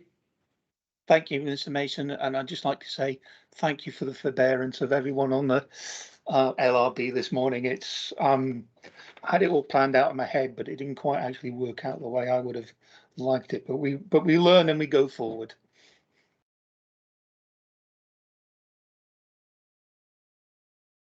Okay, just awaiting for everybody to log off who shouldn't be in attendance today. Observers and the applicants and agents. Right. That appears that we've got everybody logged off now. Thanks. So can I suggest just I won't, I'm going on holiday as of Friday, so I won't be in attendance, but one of my colleagues, Lindsay, probably will be in attendance. Okay. I've had a quick look at her diary and spoken to her, and if it's to be next week, she's suggested two dates, if that's okay with yourselves to have a look at first. I'm not sure if that's appropriate or not, but the first date was next Wednesday, which is the 15th, in any time. But it might be worth stating that obviously it's North Deeside Road, so potentially maybe later in the morning, and then 11 o'clock, and then coming back in the afternoon for the remote meeting. Potentially, I don't know, 2 o'clock or 1 o'clock, whatever suits yourselves. It's just obviously getting home and then having your lunch. Just for new members as well, the site visit doesn't usually take that long. My experience is that once we all arrive, it's usually quite quick, maybe half an hour with questions, or maybe slightly longer, depending on the number of questions. So if everybody's happy with the 15th, and maybe 11 o'clock, what do you think? I'm happy with that. Yeah, that fits in perfectly with what I have in my diary. Councillor Thompson? Yeah, I was just going to say 15th looks good for me. I do have something at 4:30, so certainly a morning site visit and then a break, and then reconvening online would suit me fine. Okay. Councillor Allard? Yes, there is nothing, there are things I can rearrange, so yes. Okay, so we're looking at 11 o'clock meet. In terms of transportation, what do you want me to do? Or is public transport, is everybody just going to meet at 11 o'clock there? Is that suitable, or do you want me to organise a taxi from the townhouse for some members? Yeah, I think out of everyone, I'm the only one that doesn't actually have any transport. And I don't know if it would be appropriate to share with someone to take me out. Happy to pick you up, Dale, if you want me to. Yeah, that's. Thank you, Christian. Yeah, so that's we won't discuss it anymore. But I suppose I should remind people that if they get out to the site and they're there early, just to, now that we are announcing that we've got a site visit, just to be not to speak to any potential objectors, or I suppose even Mark the applicant as well, and until everyone's there. So just be careful about that, similar to the one that we had. Yeah. At the, I must admit, this is, having sat on LRBs before, this is only the second site visit that we've had. And I just think the size of the development, it's an unusual thing to come to an LRB, something of this size, but we will see you all. So do you want the site visit at meet 11 o'clock and then reconvene at 2 o'clock in the afternoon? I think that we should all, I mean, we Yeah. went through quite a lot of it today in any case, although Lucy will probably go through the same again just for everybody's remembering what she said previously. So I don't know, an hour and a half maybe to go through that 2 o'clock. That would be okay with you, Councillor Thompson, would it, for your? And just obviously, just to pick up on your point, Councillor Henrickson, it's just not appropriate to speak to the applicants or their agents either. So just we'll just keep it to the small group in terms of asking any questions. And then obviously Lucy's there, or it'll be Lindsay and Elena there for any other questions. I won't be there in Oh, person. sorry. Yes, of course. I'll ask a colleague from legal to come along. I live in Northumberland, so I won't be physically there myself. So I was assuming a train would be appropriate. well, I could come up for a day trip, Mark. No, yeah, we'll get somebody to sub in for Yep. Elena. Councillor Allen, sorry, I've never seen your hand up. Sorry. Yes. No. Thank you very much for that. A couple of points on the first point that you made regarding convener people contacting us. I think we should need, and I don't know if Lynn is still there, we've got to make sure that not only we don't interact, but if anybody approach us, I would like to know who do we contact, you, Mr. Mason, or the convener, because I think it's very important that we do report it straight away in case we are contacted.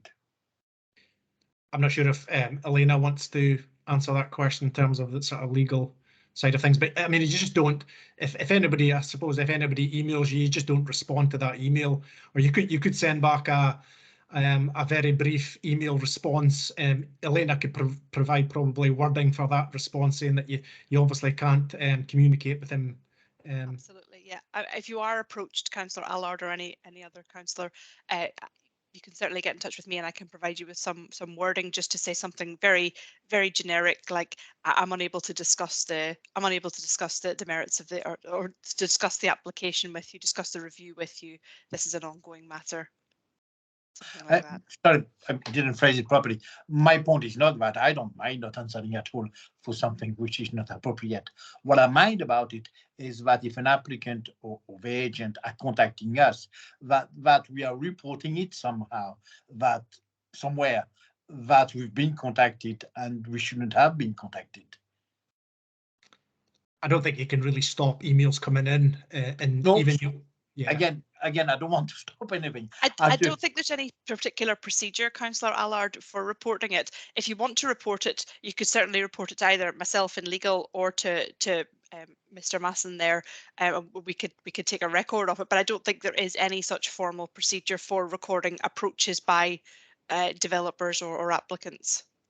I wouldn't want to target that particular one, but I'm just thinking, would it be appropriate if, in case, and I hope I'm not going to be contacted, that I would say at the LRB meeting that I have been contacted and I take offense to be contacted.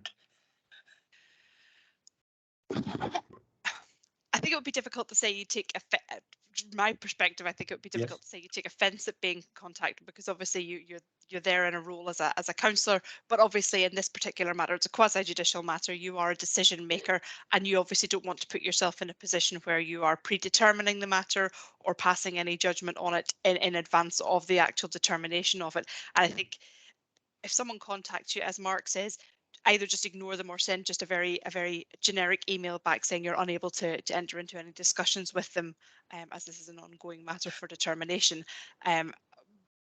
But and if you wanted to make a statement at the start of if it was either a planning committee or an LRB that you had been contacted by the developer, but you didn't feel that you had put yourself in any sort of position to prejudice your decision-making ability, then you would absolutely be free to do so. Okay, you see my point. I'm just trying. Absolutely, yes, I see. But Absolutely. bad practice have to stop. But it's trying to put ourselves in difficult position shouldn't be what developers or others should do. So I'm trying to resolve that. And my second point would be about the question what I wanted to ask today. It won't be appropriate for me to ask them in writing, so I need to wait for the meeting to take place for me to ask these questions. Yes. Yes. Thank you, Miss. Councillor Councillor Thompson's got her Thompson. hand up. Sorry, I'm still convening. No, it was an observation / question on my part. It was just some of the documents from the applicant. I found the language. Yes. Is that something that's typical, or is that unusual in cases like this? I mean, it can happen. So Yeah. Okay. Does Just from time to time. curious, but it did seem to be very. fortunately, Yes. Yeah. If I may, that will be the kind of remarks that we might want to make next week. I will check up on that and see whether we can actually make remarks like that without getting ourselves in trouble. But that's the end of it. We'll meet up on Wednesday, because I think we're starting to develop into getting ourselves into a hole here with discussing this and not in public. So I would rather end it now. Can I have a quick word, Mark? Before, once everyone else has gone. But thank you, everyone. Sorry about about putting forward for the site visit, but I wouldn't normally do it with LRBs, but this one is something out of the ordinary, as far as I can tell from my experience on LRBs. So don't try to justify yourself. I disagreed with you anyway. No. But I'll pick you up. Just sorry. I'll get used to being hard and cold-hearted. Doing this is stressful enough as it is. But anyway, if I could have a quick word with Mark for a couple of minutes, right? See you all on Wednesday. Thanks. I'll arrange a pick-up time with you, Christian. No problem. See you later. Thanks. Yeah. Bye. thanks.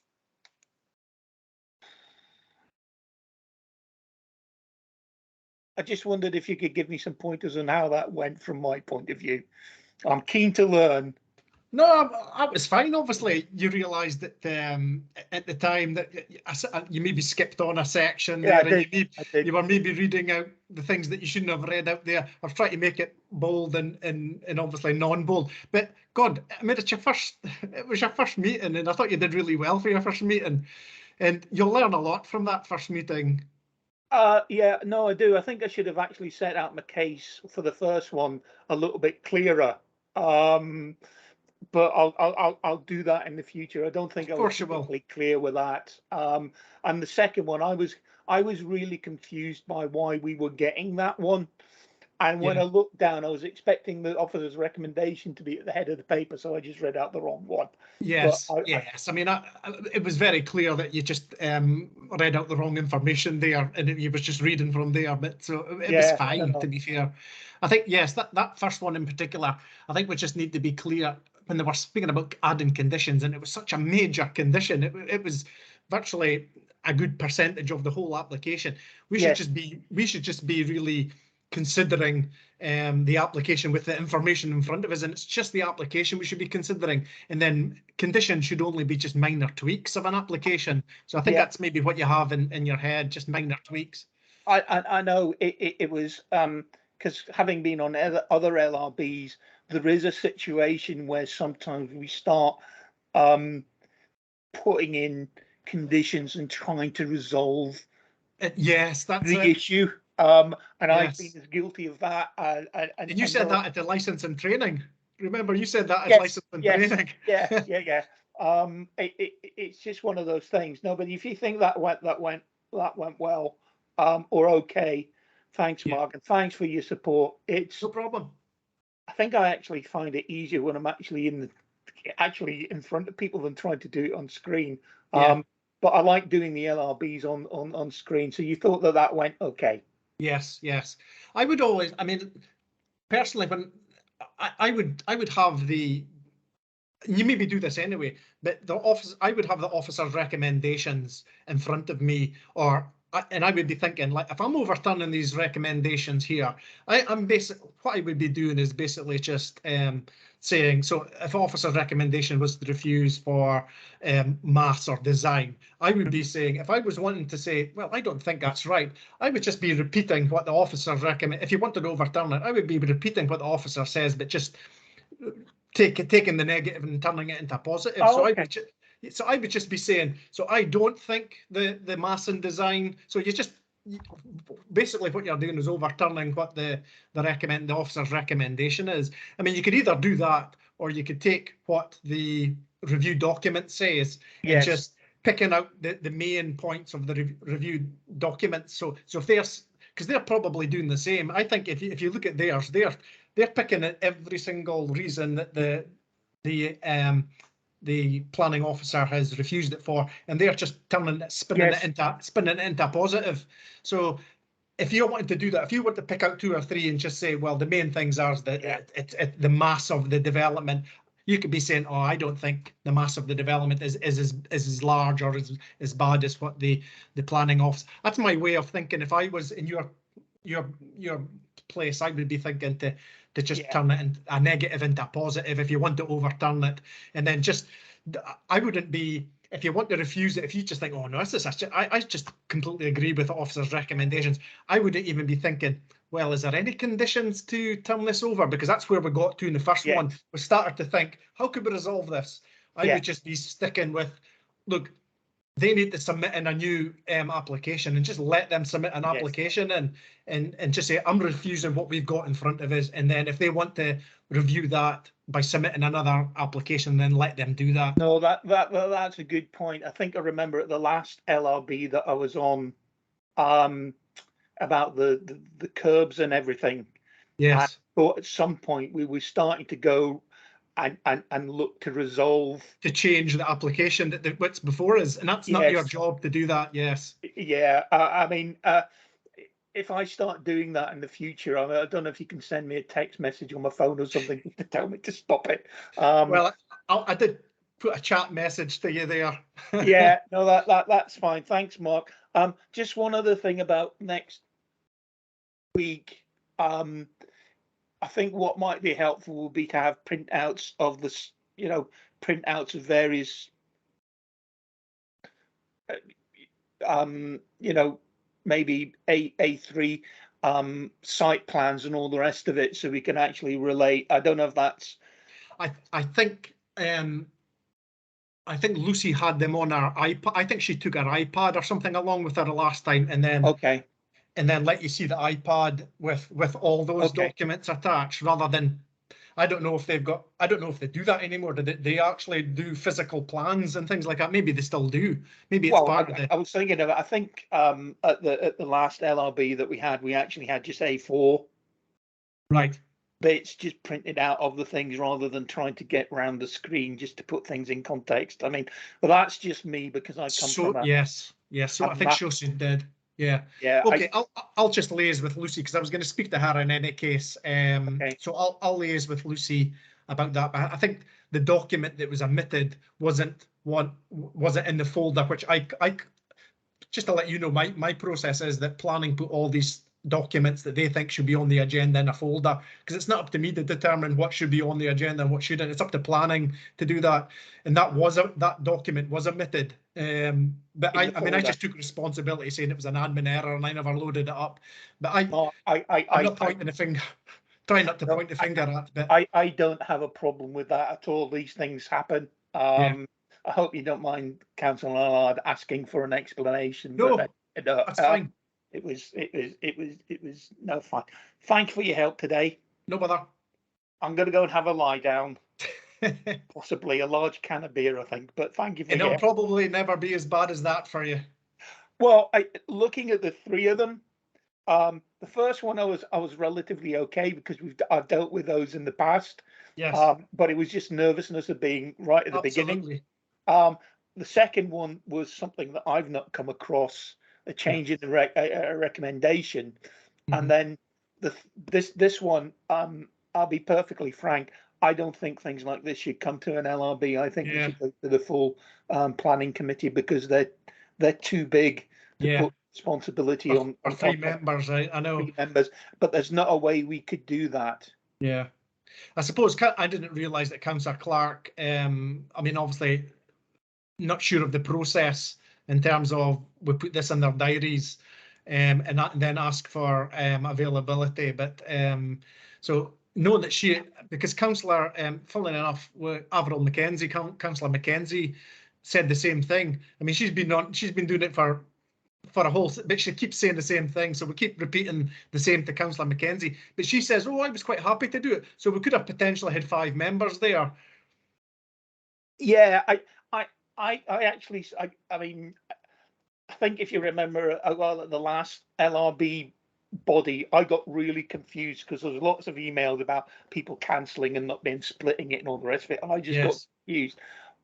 But I support Lindsay in the way that she puts all of the possible site visits and LRB and everything in people's diaries, and then it's up to people to actually read the email and take it from there. Yeah, and because we just don't know what reviews are coming up. And as I was saying there, if it's in your ward, then you can't contribute if it's in your ward, and we don't know at the time. So we just think it's better to leave a gap in your diary, keep that for LRBs. And if there is one in your ward, then you can't do it. Or if not, respond to my email saying we're looking for volunteers. Yeah, I mean, it's quite simple when you say it like that, but I suppose people forget and just think, oh, I've got it in my diary, I must be doing an LRB, but that's not the way it's done. Yeah, we'll get there. It's a bit like going along to planning with all of the things in planning, and then finding out that half of them have been taken out. Yeah. You know, I just think, but I'm fine with the system as it is. I think I don't know. Councillor Clark did say, can you remove me from the appointment? But I can't remove you from the appointment unless you tell me you can't do it. So I was personally, I was waiting for a response saying, oh, I'm not available to do it. So I just need an email saying I'm available or I'm not available, and then I can remove people based on that availability. Can't you go into Teams and actually remove the appointment for yourself? I haven't been doing that. I've been but as an individual, if you know that you're not available on that day, that's what I thought. That's what I thought, and we don't want to be starting to remove people from whatever. I just thought that it's up to the member to do that. But yeah, I think Lindsay's actually said that. So, but anyway, yeah, it'll just take time. And it's new for Christian Allard as well, and it'll be new for Councillor Thompson as well. So, because both haven't done many or any. I can't remember Councillor Allard being on one. Certainly that I've done. No, and Councillor Thompson is new. Yes, it's just unfortunate that the last one was as it was. As it was, yes. I've already given my opinion on that, but we'll keep that to ourselves. But have a good holiday. Yes, I will do. Thanks for your help. And okay, no problem at all. Okay. I've definitely got to go and lie down. No bother. Bye, Mark. See you later. Bye.